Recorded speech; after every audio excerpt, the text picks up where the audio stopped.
Also, President Donald Trump announced the Pentagon's decision to move forward with the next generation fighter jet F-47. Do you support this idea, and how could this influence U.S. Military capabilities? Well, I think that the president's decision to move forward on the F-47, also known as the next generation air dominance fighter, is most likely to be the most important defense decision that he makes during his entire term. And that's because our entire way of waging war, integrating the operations of all our service components, depends on control of the air or air superiority. Without that, we place all our military personnel from all our services and their missions at risk. No major military campaign can succeed without air superiority. You're experiencing that today in your fight with the Russians. So by moving the F-47 forward with a contract award, President Trump is assuring the U.S. Air Force's ability to provide air superiority for the nation for decades to come. So I believe it's a great decision and look forward to continued progress on developing that aircraft. I know as this project is still being prepared and assessed and also still in progress, but what could be F-47's chances over the Russia's newest aircraft like Su-57 and other new generation Russia's fighter jets? Piece of cake. That is a American fighter pilot euphemism that it would be hands down the winner. And quite frankly, let me take you back to the current situation. If Ukraine had started this conflict, and I dare say Putin would not have invaded Ukraine if 3 years ago Ukraine had possessed a squadron or two of F-35s. These aircraft, modern fifth generation, and the F-47 is an example of the first sixth generation fighter, are so capable that they possess war deterring and war winning capabilities. It is also interesting that even during negotiations, Vladimir Putin was making hostile statements toward Ukraine.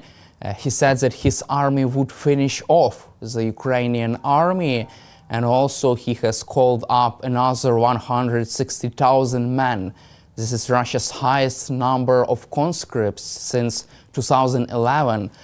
Don't you think that this all developments and statements, this all is just another humiliation for Donald Trump as he tries to negotiate full ceasefire? Well, absolutely. I mean, all the things you said are not the actions of somebody who's looking for peace. The calling up of 165,000 conscripts is incredible. I personally think actually Putin has made a serious error here because those conscripts are not going to be from the far east of Russia, the ethnic Russians that Putin has been used so far. They are going to be the sons of the elites in Moscow and St. Petersburg, and it's going to be very difficult to dismiss their deaths when it comes. The last time at the beginning of the war, when Putin had a big drive to recruit conscripts, thousands of young Russians fled Russia, and we will probably see the same. Also, as you mentioned, attacks continue. Putin's vowed to destroy the Ukraine military, and he's come up with some ridiculous ideas like the UN should take over control of Ukraine. So I think it is a humiliation to Trump. And I hope Trump, and one of the challenges Trump has is, people like Pete Hesketh and Witkoff and others who are put in important positions are completely inexperienced and untrained for those positions. Which is why they're making such terrible errors. Now, there's not much we can do here in the UK or you can do in Ukraine to change, who runs the USA. But let's hope that they are learning quickly And Trump realizes that actually Putin has no interest in doing some sort of deal with the White House. And the only thing that Putin recognizes is strength. And really, that's what the best thing that Trump can do is to show his strong hand, his strong military hand, which is the only way that he can probably drag Putin to a negotiation table for peace and a ceasefire. You just mentioned that Trump should use his strong military hand to force Putin to negotiating table. How do you see the military options of Donald Trump regarding Vladimir Putin? Because it seems like right now there is only economic discussion in the White House about secondary tariffs, sanctions against the Russian economy, but after the another weeks of stalemate, the discussions could also cover possible military options. How do you see these military options for Donald Trump, or even options of the last resort of Trump? Yeah. Well, I think it's very important that the White House and Donald Trump address the terrible intelligence issue they had when the signal messaging conversation about attacking the Houthis and supporting Europe was plastered all over the media of the world. The most damaging thing about this intelligence leak is that, in effect, the White House was saying that they would not support Europe in their support of Ukraine. And that was devastating. If Putin thinks that the US will not help Europe out, then Putin might well think he can crack on and keep on fighting. It's only recently that European countries have actually suddenly realized the threat from Putin and have started to extend their military. Even the Germans now are looking to spend 200 billion euros to upgrade their military. But this is all going to take time.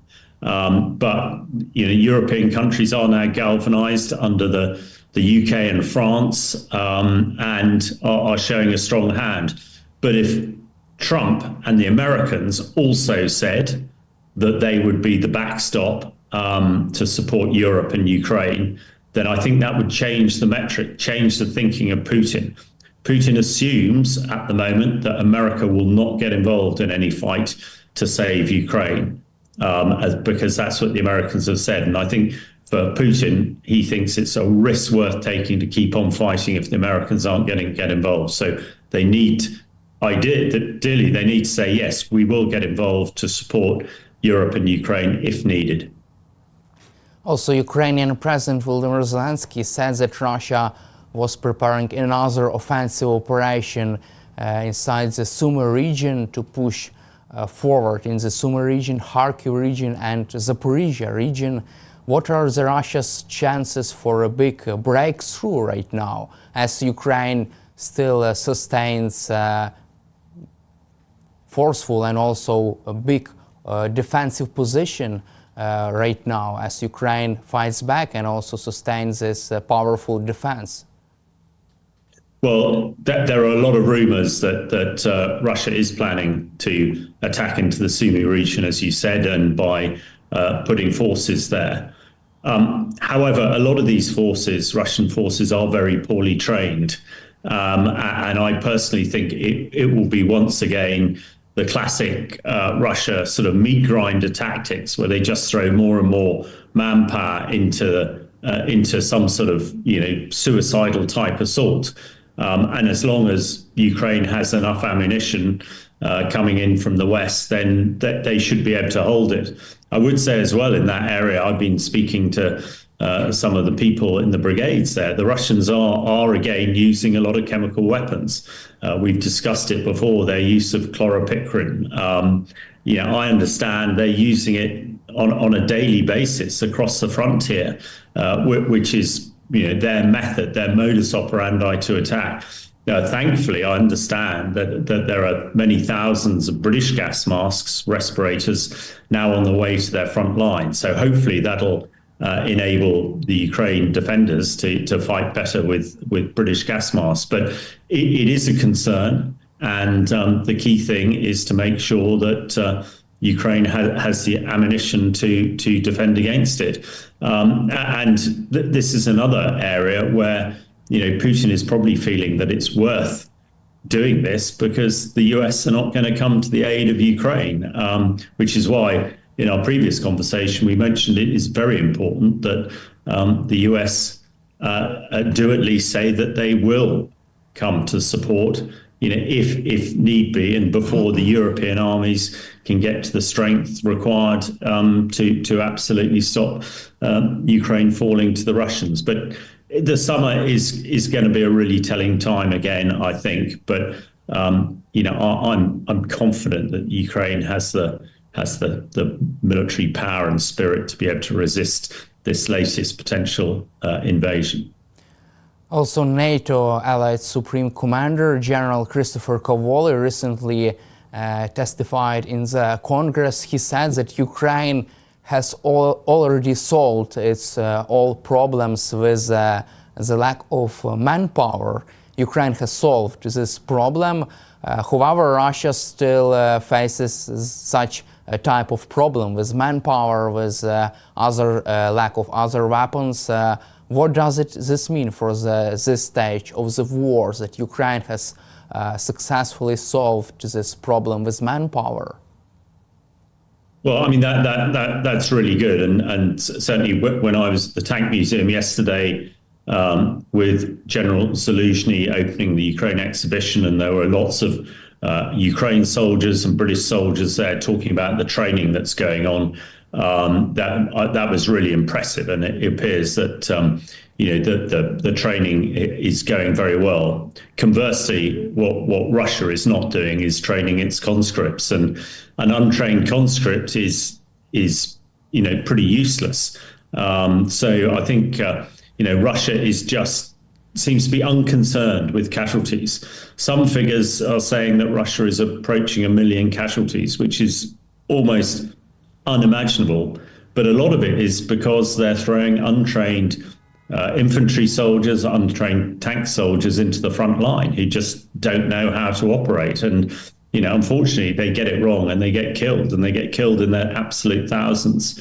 Whereas, Ukrainian soldiers are getting good training, and there are now some very experienced soldiers who can pass on that experience to the newer people. So, as defenders, Ukraine is now, from a professional soldiering perspective, in a much better position than it was last year, and that is good news.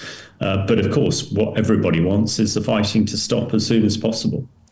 Let's cover also our final topic, the coalition of the willing. British Prime Minister Keir Starmer is pushing forward the creation of coalition of the willing. This coalition will hold another summit next week in the NATO headquarters.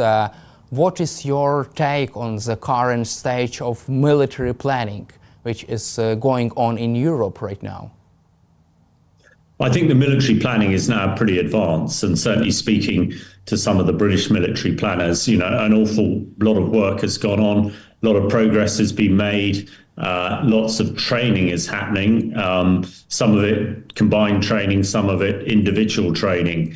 So the message coming out, the message that should be heard in Moscow is Europe is really serious about this. They have plans. They think that they have the right force structures and the right force to create what they're calling a peace enforcement force. This is one that has sufficient firepower to be able to deter and push Russians back if they do transgress. There's a lot of work going on providing a sort of air defense cover from European NATO air forces of around 140 fighter jets, and I gather that is well advanced. So, I think Europe countries led by Britain and France are taking this very, very seriously. They're committing a lot of resources, and they are planning to have to use this force if necessary. This is not some sort of hollow threat. This is not just politicians speaking, for effect. And hopefully the Kremlin realize this and take it seriously, because I don't think European NATO countries are going to slow down at all. They are accelerating their efforts. And if there is some sort of ceasefire soon, it would appear that European NATO countries, the coalition of the willing, is ready, willing and able to put a significant force into Ukraine to make sure that peace is held. Thank you, Colonel Hamish, for your time and for your support for Ukraine, and glory to Ukraine.